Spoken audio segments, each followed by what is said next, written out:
ఓం శ్రీ సాయిరామ్. సాయి గురుకులం కార్యక్రమానికి స్వాగతం. శ్రీ సాయి బాబా కేవలం భక్తుల నుంచి కోరుకునేటువంటిది ప్రేమ మాత్రమే. ఆ రోజుల్లో బాబాను ఉద్దేశించి చాలామంది ఒక విమర్శ చేసేవాళ్ళు.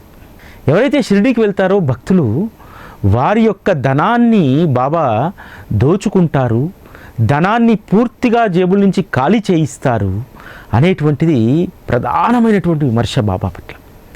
కానీ కేవలము డబ్బు మాత్రమే చూసేటువంటి వాళ్లకు ఇటువంటి అభిప్రాయం కలిగేది.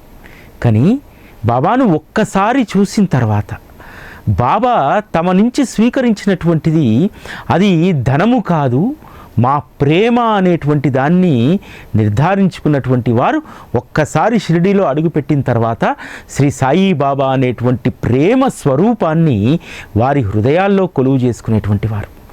బాబా కేవలం అప్పటి నుండి ఇప్పటి వరకు వారు దోచుకునేటువంటిది మన ప్రేమను మాత్రమే. మన ప్రేమను ఆవగింజంత దోచుకొని మనకు ఆయన అపారమైనటువంటి కృపామృత ప్రేమను వారు మనకు అందిస్తున్నారు. ఈరోజు మనమందరం అనుభవిస్తుంది అదే కదా. బాబా మనందరికీ కూడా పంచుతున్నటువంటి ఆ ప్రేమ, ఆదరణ, ఓదార్పు ఇవేవీ కూడా మరెక్కడా లభించలేదు కదా. ఏ జీవి అయినా సరే ఎక్కడ ప్రేమ లభిస్తుందో, ఎక్కడ ఆదరణ లభిస్తుందో అక్కడ మాత్రమే ఆ జీవి తన మనుగడను సాగిస్తుంది.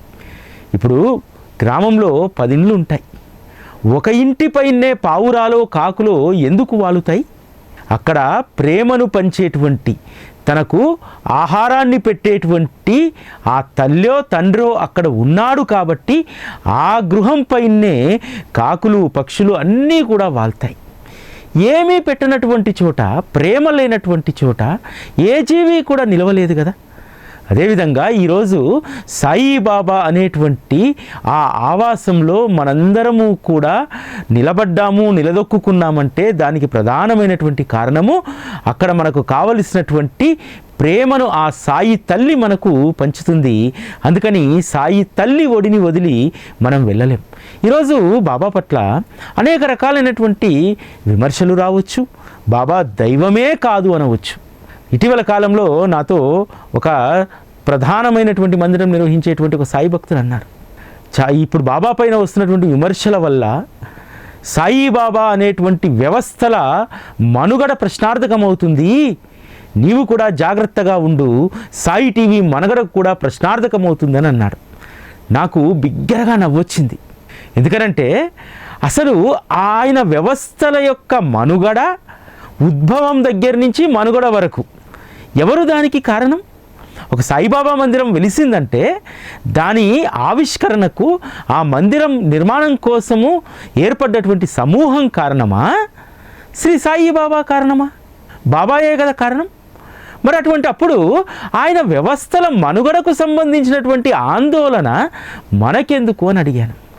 లేదు, భక్తులు తగ్గిపోతే, బాబాకు ఆశ్రయించినటువంటి వాళ్లకు నమ్మకం పోతే చాలా మందిరాలకు డొనేషన్స్ రావు కదా, సాయి టీవీ నిర్వహణకు కూడా మీకు డబ్బు రాదు కదా అని అన్నారు. సాయి టీవీ నిర్వహణ కోసం ఎప్పుడూ కూడా మేము వ్యక్తులపైన ఆధారపడలేదు, బాబా పైన ఆధారపడ్డాము. ఏ భక్తుడికైనా సరే, మీ మందిరానికైనా ఇంకో దానికైనా ₹1 దక్షిణ ఇవ్వాలంటే ఆ ప్రేరణ బాబా కలిగించాలి తప్ప వ్యక్తులకు వచ్చినటువంటి ప్రేరణ కాదు. ఇక్కడ అనిల్ కుమార్ అనేటువంటి వ్యక్తిని చూసి ఈ వ్యవస్థ నడవట్లేదు.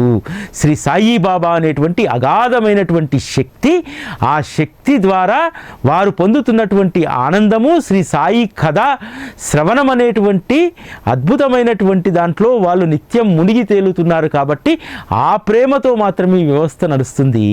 ఈ వ్యవస్థ మాత్రమే కాదు, ఏ వ్యవస్థ అయినా సరే మనుగడకు బాబాయే ప్రధానం తప్ప మరితరత్ర మనం ఎవ్వరము కాదనేటువంటి విషయాన్ని మనం గుర్తుపెట్టుకోవాలనేటువంటి విషయం చెప్పాను. చాలామందికి అది అర్థం కాదు. ఎందుకంటే బాబాకు వచ్చేటువంటి ధనము కేవలం అక్కడ జరిగేటువంటి ఆర్భాటంతో వస్తుందని చెప్పి అనుకుంటారు. ఆర్భాటంతో రాదు ధనం. ఎక్కడైతే బాబా యొక్క ఉనికి ఉంటుందో ఆ ప్రాంగణానికి వచ్చి చేతులు చాసి ఎవరైతే అడుగుతారో ఆ అడిగినటువంటి దాన్ని బాబా నెరవేరుస్తారో, నెరవేరినటువంటి కోరిక ఆ తన్మయత్వంలో వారు మందిరాలకు దక్షిణ సమర్పిస్తారు తప్ప వ్యవస్థలో ఉన్నటువంటి ఆర్భాటమో ఇంకోటో దానికోసం కాదనేటువంటి విషయాన్ని గుర్తుపెట్టుకోవాలని చెప్పా. ఎందుకంటే నిత్యము బాబా ప్రేమలో మునిగి తేలినటువంటి వాళ్ళకు మాత్రమే ఈ విషయాలు అర్థమవుతాయి. బాబా మన యొక్క ప్రేమను ఎలా దోచుకుంటారనడానికి మన జీవితంలోనే అనేక నిదర్శనాలు కదా. ఎందుకంటే ఒక్కరోజు బాబా గురించి మాట్లాడకపోతే, ఒక్క క్షణం ఆయన గురించి మాట్లాడకపోతే హృదయం తల్లడిల్లిపోతుంది కదా. బాబా మనల్ని ఏ స్థితికి తీసుకొస్తారంటే ఆయన ఆలోచన లేనటువంటి వ్యవహారమే ఉండనటువంటి స్థితికి ఆయన తీసుకొస్తాడు. ఇంతగా మన ప్రేమను ఆయన దోచుకున్నాడు కదా. బాబా ప్రేమ ఎలా ఉంటుందనడానికి బరహంపురా నుంచి వచ్చినటువంటి శ్రీమతి మెహతా కథను వింటే మనకు అర్థమవుతుంది కదా. ఆమె ఎక్కడో బరహంపురాలో ఉంటే బాబా స్వప్నంలోకి వెళ్ళి, అమ్మా నాకు కిచిడీని పెడతావా అని అడుగుతాడు. ఒక్కదాన్ని పట్టుకొని భర్తకు ట్రాన్స్ఫర్ అయితే ఆ ట్రాన్స్ఫర్ అయినటువంటి చోట వారు ఉద్యోగంలో చేరడానికి ముందు ద్వారకామాయికి వెళ్ళి షిరిడీకి వెళ్ళి బాబాను దర్శించుకొని బాబా యొక్క ఆ దర్శనంలో తన్మయత్వానికి లోనయ్యి తను ఎందుకు వచ్చిన అనేటువంటి విషయాన్ని కూడా మర్చిపోతుంది. అంటే తను ఎందుకు వచ్చినటువంటి విషయాన్ని ఎందుకు మర్చిపోతుంది? ఇక ఆ తన్మయత్వం ముందు ఏది గుర్తు రాలేదు. ప్రతిరోజు ఉదయాన్నే లేవాలి, బాబా దర్శనానికి వెళ్ళాలి, అక్కడ కూర్చోవాలి, హారతిలో పాల్గొనాలి, నిత్యము కూడా శ్రీ సాయి సాంగత్యంలో మునిగి తేలాలి అనేటువంటి ఆ ఆపేక్ష మాత్రమే ఆ తల్లికి ఉంటుంది. కానీ షిరిడి నుంచి నిష్క్రమించేటువంటి సమయం ఆసన్నమవుతుంది. 15 రోజులు ఉందామని వస్తారు. 14 రోజులు ఆ సాయి మాత యొక్క ఒడిలో పొరలాడడమే సరిపోయింది ఆ తల్లికి. గుర్తు రాలే బాబా ఏమడిగాడు అనేటువంటిది. కానీ బాబా మాత్రము ఆ తల్లి షిరిడి వదిలి వెళ్ళిన తర్వాత తను ఏదైతే అడిగానో అది నేను సమర్పించలేదనేటువంటి బెంగ ఉండకుండా, లోటు ఉండకుండా బాబాయే మళ్ళీ ఆ తల్లికి గుర్తు చేస్తారు. 15వ రోజు గుర్తొస్తుంది. అరే బాబా స్వప్నంలో కనిపించి కిచిడి అడిగారు కదా, 14 రోజులు అవుతుందే, ఈ 14 రోజుల్లో ఒక్క క్షణమైనా అది గుర్తు రాలేదే. అయినా సరే వెంటనే కిచిడి చేయాలని చెప్పి తన బసకు వెళ్ళి కిచిడిని తయారు చేస్తుంది. వచ్చేసరికి హారతి ముగుస్తుంది, మసీదుకు తెరవేస్తారు. మసీదుకు ఒకసారి తెరవేసిన తర్వాత ఇతరులకు, ముఖ్యంగా స్త్రీలకు ఎవరికి కూడా ప్రవేశం ఉండదు. దాంతో ఆమె మసీదు యొక్క తెరను పైకి లేపి కిచిడి పాత్రను లోపలికి తోసి బాబాని ఆర్తితో పిలుస్తుంది. బాబా అప్పటి వరకు మొత్తం నైవేద్యాలు వడ్డించి ఉంటాయి, ఒక్క నైవేద్యాన్ని కూడా ముట్టరు. కానీ ఆ కిచిడి పాత్ర ద్వారకామాయిలోకి ప్రవేశించగానే బాబా వంగి దాన్ని తీసుకొని ఆ కిచిడీనంతా కూడా వారొక్కరే తింటారు. అంటే భక్తురాలి యొక్క ప్రేమ కోసం వారు ఎంత తప్పించి ఉన్నారు. సీతాదేవి తర్కడికి కూడా అదే చెప్తారు కదా, అమ్మా ప్రతిరోజు నువ్వు నా కొరకు నివేదన చేస్తున్నావు, నేను ప్రతిరోజు నీ ఇంటికి వచ్చి నేను దాన్ని స్వీకరిస్తున్నానని చెప్పి ఆమె షిరిడీలో ఉండగానే బాబా చెప్పినటువంటి దాన్ని మనం సచ్చరితలో చెబుతాం కదా. బాబా మన నుంచి కోరుకునేటువంటిది, మన నుంచి దోచుకునేటువంటిది ఒక్క ప్రేమ మాత్రమే. ఒక తల్లికి బాబా స్వప్నంలో కనిపించి, అమ్మా మంచి నెయ్యి వేసి వండినటువంటి బెల్లంతో కూడినటువంటి పరమాన్నం తినాలని ఉందమ్మా, చాలా రోజులైంది అది తిని నేను తృప్తి పడతాను అని అంటారు. ఆవిడ స్వప్నం ముగుస్తుంది. బాబా నా నుంచి బెల్లంతో కూడినటువంటి పరమాన్నాన్ని కోరుకున్నాడు అని చెప్పి సంతోషపడుతుంది. అలా 3 వారాలు గడుస్తాయి. 4వ వారం మళ్ళీ బాబా స్వప్న దర్శనమిచ్చి, అమ్మా ఈరోజు ఎలాగైనా నువ్వు తీసుకురా అమ్మా, నీ కొరకు నేను ఎదురు చూస్తూ ఉంటాను. బాబా పదే పరమాన్నం అడుగుతున్నారని చెప్పి ఆ వారం ఎలాగైనా సరే గురువారం పరమాన్నాన్ని తీసుకొని బాబాకు నివేదన చేస్తుంది.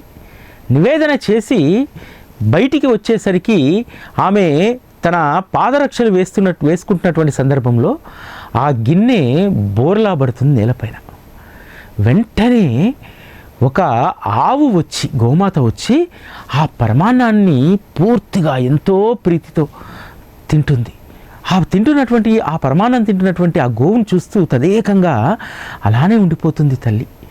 బాబాయే స్వయంగా గోవు రూపంలో ఆ పరమాన్నాన్ని తింటున్నారని చెప్పి ఆవిడ ఎంతో సంతోషిస్తుంది.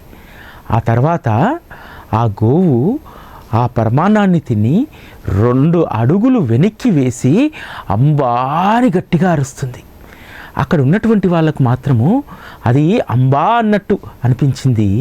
కానీ ఈ పరమాన్నం నివేదన చేసినటువంటి తల్లికి సాయి అన్నట్టు వినిపించింది. ఒళ్ళు పులకరించిపోయి స్పృహ తప్పి పడిపోతుంది మందిరం ముందు. అందరికీ కంగారు వస్తుంది. ఆవిడను లోపలికి తీసుకెళ్ళి బెంచి మీద పడుకోబెట్టి మోము మీద నీళ్లు చిలకరించి లేపితే ఆమె లేస్తుంది. లేచి కూర్చొని బాబా వచ్చారు ఇక్కడికి అని అంటుంది. ఎక్కడమ్మా, బాబా ఎప్పుడు ఇక్కడే ఉంటారు కదా. లేదు లేదు, అది ఆ గోవు అంబా అని అరిసినప్పుడు మీ అందరికీ అంబా అని వినిపించింది, నాకు సాయి అని చెప్పి పిలిచినట్టు నాకు వినిపించింది. వెంటనే మందిరంలో విగ్రహ రూపంలో ఉన్నటువంటి వారు పరుగు పరుగున వచ్చి దాని పక్కన నిల్చున్నట్టు నాకు సాక్షాత్కరించారు అని అంటే అందరూ కూడా ఎంతో ఆనందపడతారు. అప్పటి నుండి ఆ తల్లికి బాబా పట్ల మరింత ప్రేమ పెరుగుతుంది. బాబా తన భక్తుల్లో ప్రతి ఒక్కరిలో కూడా ఈ ప్రేమ అనేటువంటి విత్తనాన్ని నాటి దాన్ని అద్భుతంగా వికసింపజేస్తాడు. అదే అసలైనటువంటి భక్తి, అంతే తప్ప మరొకటి ఏమీ ఉండదు. బాబా భక్తి అంటే, సాయితో మన సమాగమనం అంటే కేవలము ప్రేమపూర్వకమైనటువంటి పరస్పర బంధము మాత్రమే ఇందులో దాగి ఉంటుంది తప్ప ఇతరత్రా ఏమీ లేదు. కేవలం మన హృదయాల్లో బాబా పట్ల ప్రేమ ఉంటే చాలు. ఆ ప్రేమ ఎన్ని విధాలుగా మనకు సహాయం చేస్తుంది. సంక్లిష్టమైనటువంటి పరిస్థితుల్లో మనల్ని ఆ ప్రేమ ఎలా కాపాడుతుందో కూడా మనం గమనించుకోవాలి. తాత్యాసాహెబ్ నూల్కర్కు అనారోగ్యం చేస్తుందని చెప్పి బాబా ముందుగానే గ్రహించాడు. గ్రహించి తన చిన్ననాటి స్నేహితుడు, క్లాస్మేట్ అయినటువంటి ఒక వ్యక్తి షిరిడీకి వస్తే అతన్ని షిరిడీలోనే ఉంచుతాడు.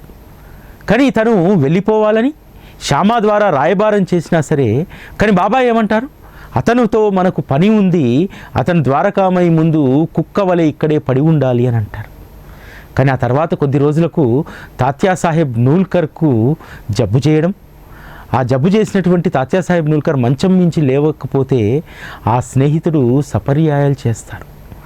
ఆ తర్వాత తాత్యాసాహెబ్ కుటుంబ సభ్యులు వచ్చిన తర్వాత అతనికి సెలవు ఇప్పించి పంపిస్తారు.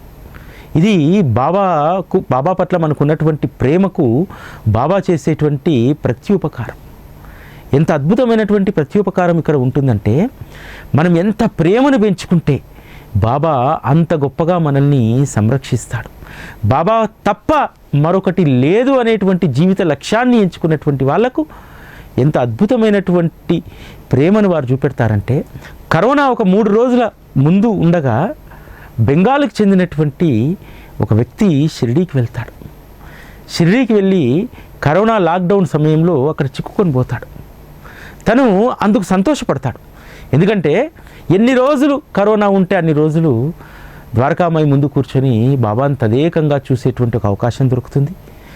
ఎప్పుడూ కూడా బాబా ధ్యాసలో ఉండేటువంటి, ఎందుకంటే 4 హారతులు జరుగుతున్నాయి కాబట్టి రోజు హారతిలో ఇంట్లో ఉండే ఆ మైకుల ద్వారా వచ్చేటువంటి హారతిని మనం వినవచ్చు. ఇలా 25 రోజులు గడిచాయి. గడిచిన తర్వాత ఒక వ్యక్తి తన ఇంటికి వచ్చి తలుపు తడతాడు. అయ్యా, నేను ఇక్కడికి 50 కిలోమీటర్ల దూరంలో ఉన్నటువంటి గ్రామానికి చెందినటువంటి వాడిని, పోలీసులు ఆ గ్రామానికి వెళ్ళనియట్లేదు, నేనేదో కళ్ళు కప్పి ఇక్కడికి వచ్చాను కానీ మళ్ళీ తిరిగి వెళ్ళడం కష్టమవుతుంది, కొద్ది రోజులు మీతో పాటు ఉంచుకుంటారా అని అడుగుతారు. ఇతనికి భయం వేస్తుంది. కరోనా సమయం, గుర్తు తెలియని వ్యక్తి కాబట్టి ఎలా ఉంచుకోవాలి అనేటువంటి సంశయం ఉంటుంది. ఆయన చెప్తాడు, అయ్యా నేను నిన్ననే ఊరి నుంచి వచ్చేటప్పుడు కరోనా టెస్ట్ చేసుకొని నిర్ధారించుకొని వచ్చాను, నాకు కరోనా లేదు, మీరేమీ భయపడాల్సినటువంటి అవసరం లేదు అని అంటారు. సరే అని చెప్పి ఇద్దరు అదే గదిలో ఉంటూ బాబా గురించినటువంటి విషయాలను కలబోసుకుంటూ ఉంటారు. అలా 4 రోజులు గడిచిన తర్వాత ఈ బెంగాలీ వ్యక్తికి విపరీతమైనటువంటి చలి జ్వరం వస్తుంది. తెల్లవారి లేవలేకపోతాడు. వచ్చినటువంటి అతిథి చెప్తాడు, అయ్యా నాకు భయంగా ఉంది, నాకు కరోనా అని చెప్పి, దయచేసి మీరు వెళ్ళిపోండి, నేను ఇక్కడే ఐసోలేషన్లో ఉంటాను అని అంటాడు. బాబా ఉండగా ఐసోలేషన్ మనకెందుకు, మీరు నిశ్చింతగా ఉండండి, మీకు ఇది కరోనానే కావచ్చు లేకపోతే జ్వరమే కావచ్చు, మీరు దీన్ని నిర్ధారించుకోవద్దు, బయటికి వెళ్ళకూడదు, బయటికి వెళ్తే క్వారంటైన్ అంటారు, ఇంకోటి అంటారు. ఎందుకంటే మహారాష్ట్రలో చాలా కఠిన నిబంధనలు ఆ రోజు ఉన్నాయి. మీరేమీ బాధపడద్దు. మీకు కావలసినటువంటి ఆహారాన్ని, మీ శరీరం శక్తిని పుంజుకోవడానికి కావాల్సినటువంటి అన్నీ నేను చేసి పెడతానని చెప్పి 10 రోజుల పాటు ఆ వ్యక్తిని కంటికి రెప్పలా చూసుకుంటాడు. 11వ రోజు నుంచి మెల్లమెల్లగా అతను రికవరీ కావడం ప్రారంభిస్తాడు. పూర్తిగా జ్వరం తగ్గిపోయింది, దగ్గు తగ్గిపోయింది. ఈ వచ్చినటువంటి అతిథికి మాత్రము తనతో కలిసి ఉన్నా సరే కరోనా మాత్రం ఏమాత్రం ఇంపాక్ట్ చూపెట్టలేకపోయింది. ఇద్దరు ఒకే దగ్గర ఉన్నారు, ఏమాత్రం కూడా అది ఇంపాక్ట్ చూపెట్టలేదు. ఇతనికి కరోనా పూర్తిగా తగ్గిన తర్వాత 6వ రోజు అతను అంటాడు, అయ్యా మహారాష్ట్రలో ఇంటర్నల్గా ఎక్కడి నుంచైనా ఎక్కడికైనా ప్రయాణం చేయవచ్చు అనేటువంటి ఆర్డర్స్ వచ్చాయి, నేను మా ఊరికి వెళ్తాను అని అంటారు. సరే తప్పకుండా వెళ్ళండి అని చెప్పి అతన్ని సాదరంగా బయటికి సాగనంపుతారు. ఆ మరుసటి రోజు స్వప్నంలో బాబా దర్శనమిచ్చి అడుగుతారు, నువ్వు నా దగ్గరికి వచ్చి ఇంత నిశ్చింతగా ఉన్నటువంటి నిన్ను నేను కాపాడకుండా ఉంటానా? నా వాడు ఒకడు వచ్చి నీకు సేవలు చేశాడు కదా, నిన్ను కాపాడడం నా బాధ్యత అని చెప్పి బాబా అంటారు. దాంతో అతను ఎంతో సంతోషిస్తాడు. ఎందుకనంటే ఆ సమయంలో ఎవ్వరూ కూడా లేరు తనతో పాటు. ఒకవేళ క్వారంటైన్లోనో హాస్పిటల్లోనో పెడితే అప్పటికే 68 సంవత్సరాలు పెడితే ఆ ధైర్యంతో అక్కడికక్కడ అతను చనిపోయేటువంటి వాడు. కానీ బాబా అటువంటి పరిస్థితి రాకుండా బాబా పైన ఆ భక్తుడు పెంచుకున్నటువంటి ప్రేమకు ప్రతిఫలంగా బాబా ఏ విధంగా మనిషిని ఏర్పాటు చేశారు. ఒక రకంగా చెప్పాలంటే వచ్చినటువంటిది స్వయంగా బాబానే అయి ఉంటారు. ఎందుకంటే ఆ సమయంలో ఎవరూ కూడా అంత ధైర్యం చేసి మరొకరి ఆవాసానికి వచ్చేటువంటి పరిస్థితి అక్కడ షిరిడీలో లేదు. కానీ అంత ధైర్యంగా వచ్చారంటే అది సాక్షాత్తు బాబాయే. బాబా యొక్క గొప్పతనం ఏంటంటే మనకు ఎక్కడ ఏ లోటు ఉంటుందో ఆ లోటును ఆయన భర్తీ చేస్తూ ఉంటారు. ఒక అమ్మాయి చిన్నప్పుడే తల్లిని కోల్పోతుంది. బాబా ఆశ్రయం వల్ల, బాబా పైన ప్రేమ వల్ల అమ్మాయి జీవితం అద్భుతంగా సెటిల్ అవుతుంది. అమెరికాలో ఉంటుంది. ప్రతిరోజు కూడా తను బాధపడేటువంటిది ఏంటంటే అమ్మాయి ప్రెగ్నెంట్. 6 నెలలు ముగిసిన తర్వాత నుంచి ఆమెలో ఒక బాధ మొదలైంది.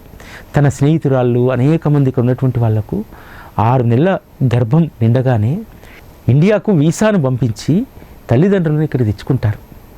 కానీ ఈవిడకు అటువంటి అవకాశం లేదు, తల్లి లేదు. చిన్నప్పటి నుంచి బాబానే తల్లిగా భావించుకుంది.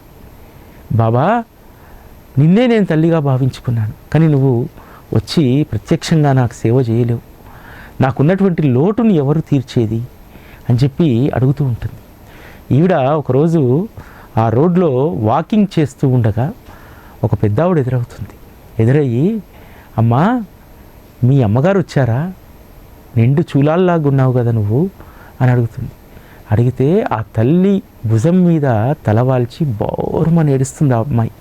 అమ్మా నాకు తల్లి లేదు, బాబాయే తల్లి, కాబట్టి బాబాయే ఏ రూపంలో వస్తారో తెలియదు అని చెప్పంటుంది. అమ్మా నువ్వేమీ బెంగపడకు, ఇక్కడి నుంచి 4 ఇళ్ళ అవతల నా కొడుకు ఇల్లుంది, నా కొడుకు నేను చెప్పుకుంటాను, నువ్వు నన్నే తల్లిగా భావించు, రేపే నా బట్టలు తీసుకొని మీ ఇంటికి వస్తాను, నీకు పురుడు పోసి పిల్లవాడు నీ చేతికి వచ్చేంత వరకు 6 నెలలు నీతో పాటు నేను ఉంటానమ్మా అంటుంది. వచ్చింది, వచ్చి ఆ పిల్లకు సపర్యాయాలు చేసింది. 9వ నెలలో అమ్మాయి నడవలేకపోతే అన్నీ మంచం దగ్గరికి తీసుకొచ్చి పెట్టింది. డెలివరీ అయిన తర్వాత పిల్లవాడికి స్నానం దగ్గర నుంచి అన్నీ ఆ తల్లి చేసింది. ఒకరోజు ఈమెకు డౌట్ వస్తుంది అమ్మాయికి, అమ్మా నువ్వు ఇక్కడ వచ్చి ఉన్నావు కదా, ఒకరోజు నీ కొడుకు చూడ్డానికి రాలేదేంటి, మా అమ్మని తీసుకెళ్తాను రాలేదేంటి అంటే, నేను ఆల్రెడీ చెప్పానమ్మా, నేను ఇక్కడ పనిలో ఉంటాను, ఏదైనా ఉంటే ఫోన్లో మాట్లాడమన్నాను, ఫోన్లో మాట్లాడుతున్నాడు, దాని గురించి నువ్వు ఆలోచించకమ్మా అని అంటుంది. అలా 6 నెలలు గడుస్తుంది. గడిచిన తర్వాత అమ్మా నా కొడుకు రమ్మంటున్నాడు, నేను వెళ్ళిపోవాలి అని అంటుంది. సరే అమ్మ అని చెప్పి అమ్మకు పసుపు కుంకుమాలు చీరే చార అన్నీ పెట్టి ఇద్దరు దంపతులు ఎంతో ఆప్యాయంగా ఆమెను పంపిస్తారు. భర్తకు చెప్తుంది, నేను వెళ్ళి దింపిరా అని చెప్పి. వద్దమ్మా వద్దు, నేను వెళ్తాను అని చెప్పి వెళ్ళిపోతుంది. అలా ఆవిడ వెళ్ళినటువంటి 3-4 రోజులకు ఈ అమ్మాయికి బెంగ కలుగుతుంది. తల్లి ప్రేమను 6 నెలలు ఆస్వాదించినటువంటి బిడ్డకు ఆ బెంగ ఉంటుంది కదా. వెళ్ళి 4 ఇండ్ల అవతలికి వెళ్ళి అందరినీ ఎంక్వైరీ చేస్తుంది. ఆ లొకాలిటీలో ఉన్నటువంటి 20 ఇళ్లల్లో ఎంక్వైరీ చేస్తారు. ఎక్కడా కూడా ఎవరు మా ఇంటికి ఇండియా నుంచి మా తల్లిదండ్రులు ఇటీవల కాలంలో ఎవరు రాలేదని చెప్తారు. ఇంటికి వచ్చి బాబా పటం ముందు నిల్చొని, బాబా నేను ఎంత మూర్ఖురాలిని, నిన్ను నేను తల్లిగా భావించాను, తల్లిగా నువ్వు వచ్చి నాకు సేవలు చేయలేదు కదా అని అనుకున్నాను కదా, కానీ నువ్వే తల్లి రూపంలో వచ్చి నాకు పురుడు పోసి పిల్లవాడికి 6 నెలల వరకు వాడిని సంరక్షించి నా చేతికి అప్పగించిపోయావు. కన్న తల్లి కూడా ఇలా నాకు సేవ చేసి ఉండేది కాదేమో, ఎందుకు బాబా నా పైన ఇంత ప్రేమ అని చెప్పి గుక్కబెట్టి ఏడుస్తుంది. బాబా ప్రేమ ఇలా ఉంటుంది. నేను ముందు చెప్పినట్టు ఆవగింజంత ఆయనకు మనం ప్రేమను సమర్పిస్తే అనంతమైనటువంటి ప్రేమ ఆయనకు మనకు చూపెడతారు. ఆయన ప్రేమ కౌగిలిలో ఎప్పుడూ కూడా మనం ఒదిగిపోవాలనేటువంటి ఒక్క ఆశ మాత్రం, ఒక్క కోరిక మాత్రం ఎప్పటికీ అది శాశ్వతంగా మనకు ఉండిపోవాలి. బాబాకు మించినటువంటి ప్రేమ కౌగిలి మరెక్కడా కూడా మనకు లభించదు. ఇది ఈరోజు సాయి గురుకులం. మళ్ళీ రేపటి కార్యక్రమంలో కలుసుకుందాం. అప్పటి వరకు సెలవు. నమస్కారం.